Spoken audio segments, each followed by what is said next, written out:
Last week's episode was pretty mid. Will the Elimination Chamber Go Home show be better? Well, there's only one way to find out. Let's start off with the bad with number 1, pointless tournament. Yes, I know Shinsuke lost a family member and he had to stall for time so he can let him breathe.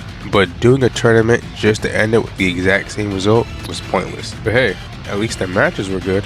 Number 2, Santos Escobar. Santos Escobar is basically a glorified jobber at this point, and it's such a shame. Does Luis Garza actually have more wins than him in 2025? At least he's being used on TV, I guess. And number 3, another disqualification. Can someone count the amount of disqualifications so far in 2025? Because it feels like we're over at 20 at this point. Just don't book the match if you don't want a winner.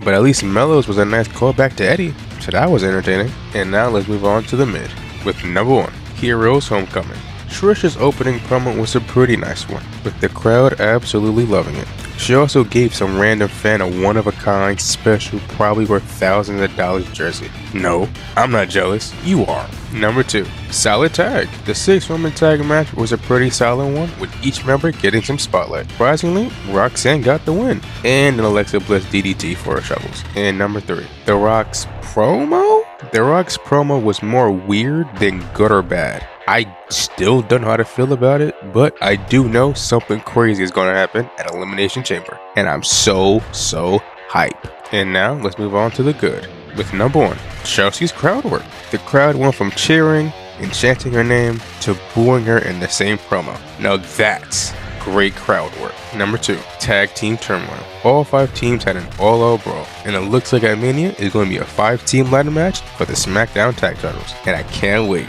And finally, number 3, Chamber of Pure Hate. Drew was calling out Cena for being washed, Priest called out Drew for being a hypocrite, Seth called out Priest for saying if it wasn't for the refs, he would have been champ, Punk called out Rollins and Drew for being obsessed with him, while he himself is obsessed with main eventing WrestleMania, and the troll job of the century, Logan Paul coming out to Cena's music and completely ruining the segment. But before that, the segment was great. This is really going to be the Chamber of Pure Hate. Let the chaos commence. Overall, it was a pretty good show.